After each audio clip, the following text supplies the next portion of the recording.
Merci à vous et merci à vous, Pierre-Yves. Effectivement, le retour des peuples, on peut dire, ce n'est pas nouveau. Et puis d'abord, je vais vous dire, j'ai fait quand même une petite chose que je me suis demandé, parce qu'il y a eu pas mal de lecteurs. Déjà, ce livre est sorti il n'y a pas longtemps, il y a 3 semaines, un mois. Et j'ai fait une chose du pur, vraiment pour Happy Few, c'est-à-dire que les 2 premiers paragraphes du livre sont copiés mot pour mot du manifeste communiste de Karl Marx et Engels. Sauf que j'ai changé le mot communiste par le mot populisme. Un spectre entre le monde, le spectre du populisme, toutes les polices. Et puis j'ai réactualisé, ce n'était plus le tsar, c'était Angela Merkel, Emmanuel Macron et autres. Donc j'ai fait voilà, un petit anachronisme, mais qui était assez amusant. Au-delà de l'anecdote, je crois qu'il s'est passé quelque chose de très intéressant, en fait, qui a, qui a été la conjonction de 2 choses très différentes, parce qu'on ne peut pas comparer tout, mais quand même que en quelques mois, Pierre-Yves l'a dit, mais enfin en quelques mois et quelques années surtout, les votes de l'Europe de l'Est, les votes de l'Italie, l'Angleterre du Brexit, l'Amérique de Trump, et même, je dirais, le Brésil de Bolsonaro, ont inauguré d'un certain nombre de choses qui consistaient à dire que, d'un côté, il y avait cette espèce de, pour rester en Europe, de, comment dire, d'interrogation extrêmement forte sur le destin, parce qu'on avait mis, comme d'habitude, la charrue économique avant les bœufs identitaires, et qu'on a commencé à faire l'euro sans savoir de quoi il s'agissait quand on parlait d'Europe. C'est-à-dire que l'Europe, très bien, mais personne, dans aucun discours économico, politico, etc., n'a parlé de ce que George Steiner appelait l'identité européenne, en tout cas une certaine idée de l'Europe. Et que Philippe Séguin et d'autres, je le cite largement dans mon bouquin, c'est qu'on a parlé d'identité européenne en oubliant complètement les identités nationales. Or, évidemment, la grande querelle entre l'Europe des nations et l'Europe fédérale reste totalement ouverte. Et pour l'avoir ignorée, pour l'avoir occultée, pour l'avoir, comme d'habitude, fait comme on fait sur des nids, on se couche, eh bien, on a passé à côté. On a passé à côté, et évidemment, le retour du refoulé, ça arrive là. Deuxièmement, l'identité, d'abord l'économie. L'économie, eh bien écoutez, je ne veux pas vous faire un cours là-dessus, vous connaissez ça autant que moi, je ne suis pas un économiste spécialisé, je me suis simplement aperçu de cette extraordinaire désindustrialisation de l'Europe, de la France vendue à la découpe, en tout cas de l'Europe, pardon, de la France, parce qu'en Allemagne ça ne se passe pas du tout comme ça, d'une certaine France vendue à la découpe. Je ne parle pas seulement d'Alstom, je ne parle pas seulement du projet de privatisation d'aéroports de Paris, etc., etc., et autoroutes, et autres billevesées, qui ont fait en fait de façon incroyable que, eh bien, tout se vendait un peu par appartement. Et puis troisièmement, quand même, n'oublions pas le grand moment qui a été les années 74-75, le regroupement familial de Giscard, de Chirac, etc., et Bouygues, et entre autres, le 74-75, très important aussi, l'ISESCO, personne n'en a parlé. Quand il y a eu le quadruplement du prix du pétrole suite à la guerre du Kippour, il y a eu un accord, il est sur Internet, vous pouvez le trouver, entre l'équivalent islamique de l'UNESCO, je dis bien l'Union islamique de l'UNESCO, l'ISESCO, et les gouvernements européens en disant, écoutez, oui, les immigrés viendront, mais pas question d'assimilation, pas question d'intégration, je parle d'il y a 45 ans pratiquement, il faut qu'ils gardent leur identité culturelle et cultuelle. Donc ce n'était plus une immigration de travail, c'est une immigration de peuplement, et surtout, encore une fois, parce que moi je ne fais pas d'amalgame un peu facile, ce n'est pas une question de dire tel ne peut pas s'assimiler ou pas, c'est une question qu'on n'a pas voulu l'assimilation de façon très claire. Donc vous avez eu la juxtaposition de la crise de l'identité, et qui se passe comment? Moi j'ai été très frappé il y a quelques années, il y a 10 ans, quand vous avez des défilés, notamment du Front National, qui dit on est chez nous. On peut dire, mais qu'est-ce que ça veut dire on est chez nous? Enfin, oui, vous êtes chez vous, qu'est-ce que ça veut dire? Eh bien non, on est chez nous veut dire aussi autre chose, et pas seulement au Rassemblement national ailleurs, c'est de se dire au fond qu'est-ce qu'on est. Qu'est-ce que ça veut dire? La question ne se pose pas en Amérique, en tout cas aux États-Unis, elle se pose totalement autrement. La question se pose en France. En Europe de l'Est, qu'est-ce qui s'est passé? Ils sortaient de 70 ans de soviétisme et ils se sont dit, c'est pas le moment de passer à autre chose, on veut se retrouver, nous. Pour le meilleur ou pour le moins bon, c'est à juger. Et ce qui m'a frappé, c'est qu'en même temps, se passait désindustrialisation, vente par appartement, et puis désidentification des pans entiers de l'histoire de France, pour ne parler que de notre pays, se trouvaient un peu occultés. Mais non, il ne faut pas en parler en plus. Alors d'un côté, on disait la colonisation, c'est un crime contre l'humanité. De l'autre côté, on disait il n'y a pas de culture française. Et en même temps, et vous savez de qui je veux parler, mais il n'y a pas que lui. L'histoire ne monte pas à Macron. L'histoire ne commence pas à Macron, bien sûr. L'histoire commence il y a 40 ans, où on s'est dit au fond, il y a un problème, c'est que, bon, la question réglée, on est dans la mondialisation heureuse, mais surtout la mondialisation qui va nous apporter la prospérité. Et n'oublions pas que la mondialisation a apporté la prospérité pour les Chinois, les Indiens et tous les pays en développement. Il faut bien dire que la misère dans le monde a diminué de façon drastique. Et il faut s'en réjouir, il faut savoir. Simplement, en Europe, il y a eu un autre problème. Parce qu'il y a eu la mondialisation et puis la technologie qui a complètement changé la chose.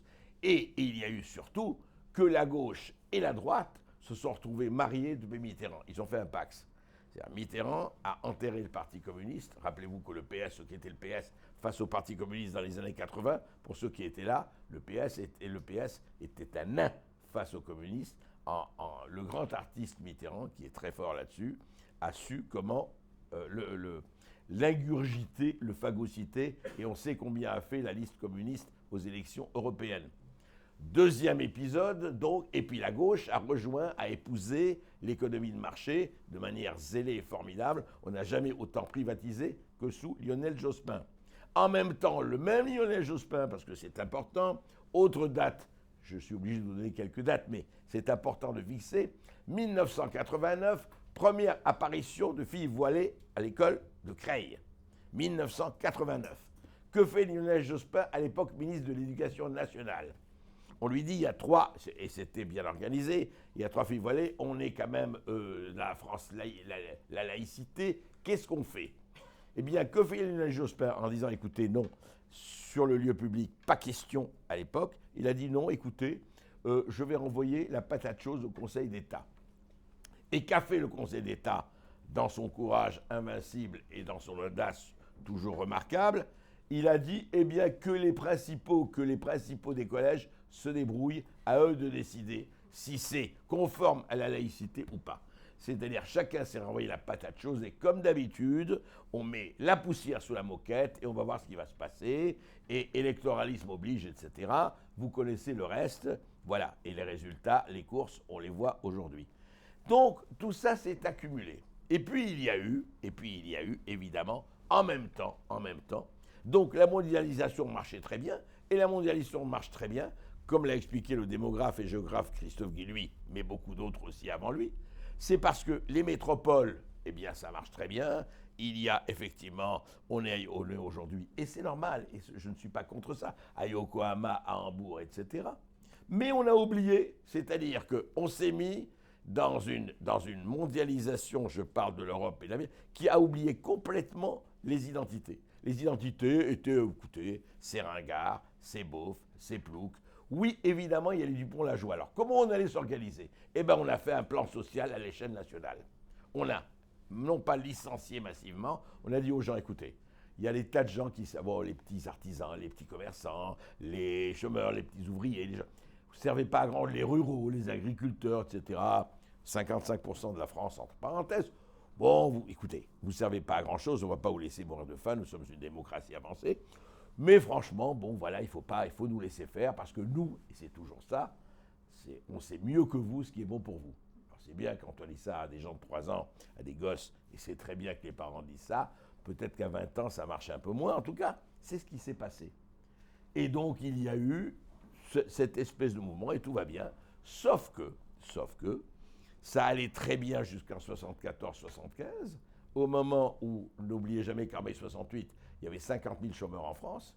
C'est pour ça que quand on compare le mouvement des Gilets jaunes en mai 68, c'est évidemment une aberration. Ça n'a rien à voir. On est en 2019, on n'est pas il y a 50 ans. Et puis surtout, le cycle, si vous voulez, le gâteau s'est amenuisé, les parts se sont raréfiées et on a fait de la dette. On a fait de la dette et allez, les taux d'intérêt sont bas, on peut y aller, allons-y. Tout le monde a fait de la dette, d'ailleurs, il n'y a pas qu'en France, etc. Et puis, vaille que vaille, ça marche. Sauf que, comme vous le savez depuis 6 mois, il y a eu des gens qui en avaient un tout petit peu marre de ne pas savoir comment ils allaient finir le mois, comment, après avoir travaillé 40 ans, ils se retrouvaient avec 800 € par mois de retraite, et c'est vrai pour un certain nombre d'indépendants, etc., etc. Et il y en a pas mal. Je ne vais pas vous citer les chiffres, vous savez que 90% des Français gagnent moins de 3 000 € par mois. Ce n'est pas qu'ils sont pauvres, 2 000 €, 1 000 €, mais il faut le savoir.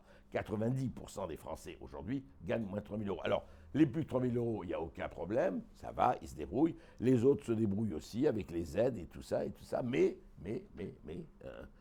ça marche beaucoup moins.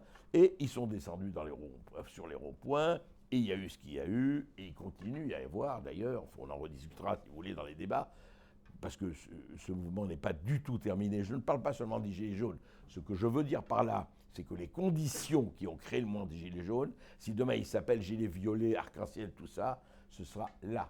Parce que tant que la chose de base n'aura pas été réglée, ça veut dire tant que les classes dites supérieures n'auront pas tendu la main, et pas seulement dans le caritatif, à l'abbé Pierre, c'est déjà formidable, mais véritablement aux autres, quand on le considérera ce que Hillary Clinton disait au moment de l'élection, les baskets of deplorables, le panier de déplorables, eh bien ça ne changera pas. Et qu'est-ce qui s'est passé en endogamie? Pour faire ce livre, je suis tombé sur l'extraordinaire ouvrage de l'abbé Sieyès. Je saute les époques, mais c'est important. L'abbé Sieyès avait écrit en janvier 1789 un livre de préparation aux États généraux. Il faut le lire, ce livre. C'est incroyable que vous le lisez aujourd'hui. 1789, préparation aux États généraux. J'ai cité dans mon livre quelques extraits. Et de quoi on parlait? On parlait évidemment du clergé, de la noblesse et du tiers-état. On parlait évidemment des impôts, de la taille, de la dîme et de la gamelle. C'était déjà ça. Et il expliquait pourquoi qui paye les impôts par rapport à ceux qui ne les payent pas et comment ça se passe. Et puis on parlait déjà des manants, des faquins et des gueux du tiers-état qui voulaient exister, alors que franchement, il fallait laisser le clergé et la noblesse faire. Aujourd'hui, où nous sommes? Nous avons un clergé politico-médiatique, nous avons une noblesse financiero-administrative, nous avons la finance qui a pris le pas sur l'économie et qui règle l'économie, et nous avons, comme disait magnifiquement Napoléon, vous voyez, mes sources ne sont pas si nouvelles, mais elles restent là. Il dit c'est évidemment que les banquiers ont la main sur les politiques parce que la main qui donne est supérieure à la main qui reçoit. Et ça n'a pas vraiment fondamentalement changé. Mais ce qui a changé, c'est évidemment les communications. Ce qui a changé, ce sont les réseaux sociaux. Ce qui a changé, c'est effectivement l'extraordinaire mondialisation avec globalisation, avec comment on dit, le laisser-faire, laisser-aller, de tout, des marchandises, bien sûr, c'est très bien, et puis, mais aussi, malheureusement, des armes, ou des esclaves, ou des drogues, etc., parce que l'esclavagisme, hélas, il existe encore, en tout cas dans certaines parties du monde. Donc, ceci a fait que on a eu une espèce de gens qui disaient, écoutez, allez, fichez les frontières en l'air, vive que tout le monde se retrouve dans le grand univers de la consommation et on fera des produits pour le monde et c'est très bien, très bien. Et puis d'autres qui disaient, attendez, il y a effectivement, les Américains ont dit ça très bien, un analyste américain, il a dit c'est les gens de anywhere contre les gens comme somewhere, c'est-à-dire les gens qui sont de n'importe où, qui se sentent bien n'importe où, et pourquoi pas, et les gens qui se sont quand même enracinés, eh bien ils sont de quelque part. Et c'est très bien de dire que ce sont des imbéciles qui sont nés quelque part, mais je crois que, comme l'a dit un très grand leader noir, qu'est-ce que ça veut dire? Un arbre sans racines donne quoi? Eh bien, il ne donne rien, et on le sait. C'est-à-dire que je ne vois pas pourquoi, à chaque fois, on fait les OU et les E, le ET. Et quand Pierre-Yves a parlé du think tank Terra Nova, Ça a été une des preuves absolument chimiquement pures de la chose. Qu'est-ce qu'il a écrit en 2011, le fameux think tank, comme on dit, l'usine à penser Terra Nova. Il dit, écoutez, puisque la gauche a perdu la classe ouvrière, et qu'il a perdu les employés, etc., eh ben, il faut s'occuper de quoi? Des minorités. De féminisme, des minorités, qu'elles soient ethniques, qu'elles soient sexuelles, qu'elles soient d'autres. Voilà. Très bien. Et donc, sauf que ça ne fait pas une politique, ça ne fait pas une politique globale. On a vu le résultat. Le Parti socialiste, aujourd'hui, à 6% aux européennes, même s'il fait un peu plus, on voit très bien ce qui se passe. C'est-à-dire que d'un côté, qu'est-ce qu'il y a eu? Vous avez une gauche qui est en lambeaux, en tout cas telle qu'elle existait, et c'est normal, puisqu'elle s'est fracassée sur le mur, les terrifiants pépins de la réalité, comme disait Prévert. Il y a effectivement, nous sommes dans une économie marchande, mais vous avez les blocs aujourd'hui, que ce soit en Chine ou en Russie ou au Brésil ou ailleurs, vous avez des blocs patriotes, nationalistes, pour le meilleur et pour le moins bon, qui pensent aux intérêts de leur pays. Trump, on ne va pas en reparler, mais si vous voulez, on en reparlera longuement, c'est que Trump se bat effectivement à sa manière à lui, qui est peut-être brutale, mais en fait très efficace. La preuve, ce qui se passe avec le Mexique aujourd'hui, pour son pays. Lui, il se bat pour les intérêts de l'Amérique. Alors, en France, on nous dit, oui, mais vous comprenez, nous, on est maintenant des nains. Si on n'est pas avec l'Europe, qu'est-ce qu'on peut faire? Erreur tragique d'abord, parce que l'Europe telle qu'elle est aujourd'hui ne peut pas se faire, puisque les intérêts, même entre la France et l'Allemagne, ne sont pas du tout convergents. Et on le voit pourquoi, et on pourra en détailler si vous voulez. Donc, il y a eu à la fois cette espèce de perte de repères familiaux, perte de repères identitaires, perte de repères, si vous voulez, sur qui on est, où on est existentiel, perte de repères historiques, perte de repères sur le fait que famille ou pas famille, moi je veux bien que ça bouge. Il ne s'agit pas de dire « Ah, c'était mieux avant », ce n'est pas le problème. Le problème, c'est que qui on est, qui on a envie d'être, et pourquoi on vous culpabilise si vous êtes ce que vous êtes. Parce que c'est vraiment ça. Il y a une entreprise de culpabilisation d'une certaine partie de la population, même d'une grande partie de la population, au nom de dire « Oui, mais vous êtes quoi? Vous êtes colonialiste, vous êtes raciste, vous êtes xénophobe, vous êtes ceci, vous êtes cela. » La grande repentance, la grande bonne conscience, etc., qui a fonctionné et qui fonctionne depuis à peu près 40-50 ans comme ça. Et ce n'est que récemment, effectivement, que la chose a commencé à se fendiller, voire à s'ébrécher, parce que les gens disent « Attendez, maintenant on en a marre ». Pourquoi? Parce que où vous mettez le curseur sur l'immigration, où vous mettez le curseur sur l'identité, où vous mettez le curseur sur qui on est. Après tout, on est de vieilles nations qui existent depuis 1500 ans, etc. Qu'est-ce que vous faites? Et moi, le retour des peuples, ce qui m'a frappé, c'est qu'au fond, on avait pensé que c'était réglé tout ça. Ça veut dire, voilà, la grande consommation, la télé, les réseaux sociaux, on voit les mêmes séries, de Netflix, tout ça, on voit tout ça, on est content, on vit dans le même monde, et tout va pour le mieux dans le meilleur des mondes. Et effectivement, je le répète parce que c'est important, c'est vrai qu'il y a moins de misère et que les pays émergents, eux, ont gagné à la mondialisation. En tout cas, beaucoup de pays émergents.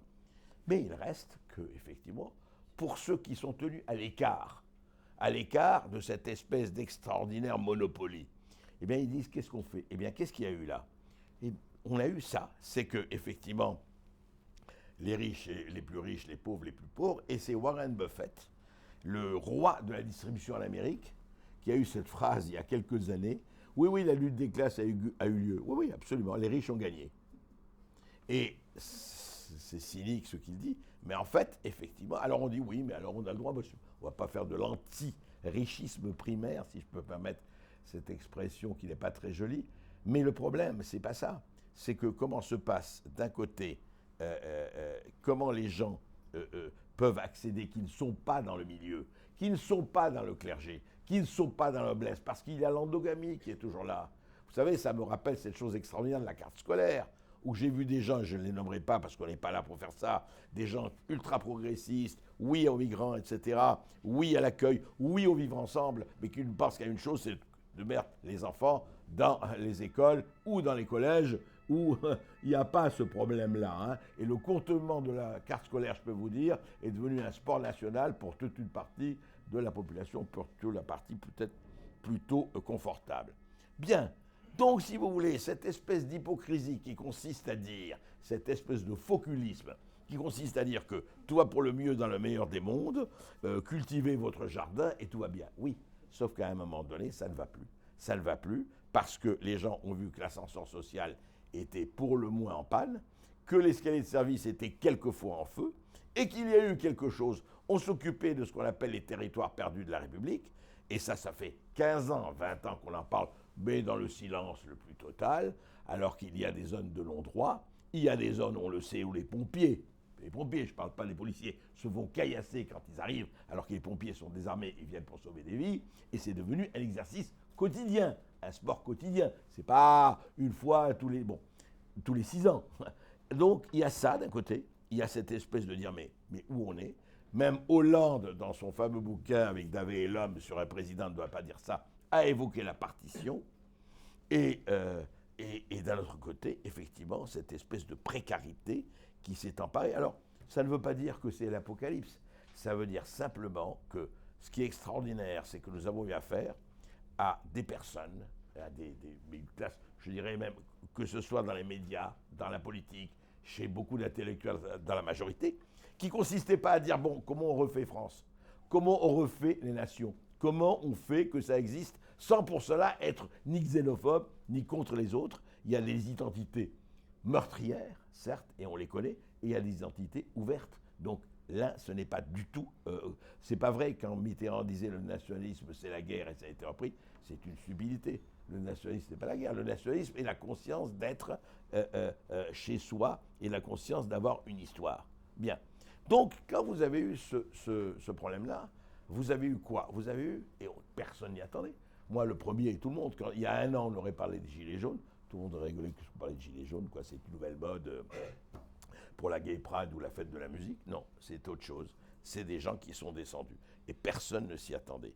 Ce qui est intéressant, c'est que ça s'est traduit soit par le vote en Italie et dans l'Europe de l'Est, ça s'est traduit autrement chez Trump.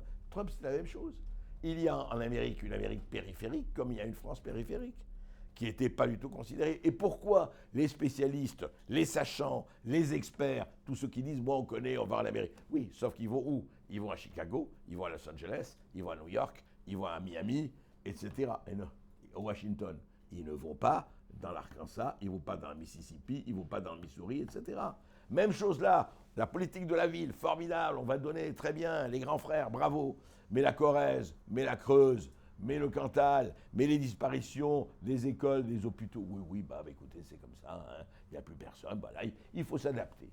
Oui, mais vous êtes un peu retardataire, un peu, faut le dire, hein, vous êtes un peu ringard. C'est fini tout ça, ça n'existe plus. Bon, ben c'est comme ça. Oui, mais enfin quand même, il y a des gens qui habitent, et puis des gens qui aimeraient bien habiter là-bas. S'il y avait des équipements, s'il y avait des écoles, s'il y avait des hôpitaux, s'il y avait des maternités, etc. Oui, mais enfin, c'est plus le cas maintenant, que si vous voulez, il faut faire des économies, etc. Faire des économies. Je rappelle que la dette de France est 100% du PIB aujourd'hui, c'est 2 000 milliards, 200 millions d'euros. Voilà, tout ça s'est accumulé, tout ça c'est juxtaposé et ne s'est pas du tout annulé. Et puis on a constaté quoi? Qu'ils disaient tous la même chose, que la gauche et la droite étaient complètement solubles dans l'alcool de la mondialisation, que ça ne voulait plus, en tout cas telles qu'elles ont existé pendant des années, ça ne voulait plus rien dire. Il y avait en France une très belle protection sociale, solidarité, tout ça, très bien. Mais du point de vue de la politique, écoutez, vous n'avez qu'à les écouter, vous n'avez qu'à regarder, grosso modo, bien. Donc, il s'est passé ce qui s'est passé. Est arrivé Emmanuel Macron, qui, lui, si vous voulez, a compris très très bien, enfin, il a été extrêmement bien porté par tout le système, lui.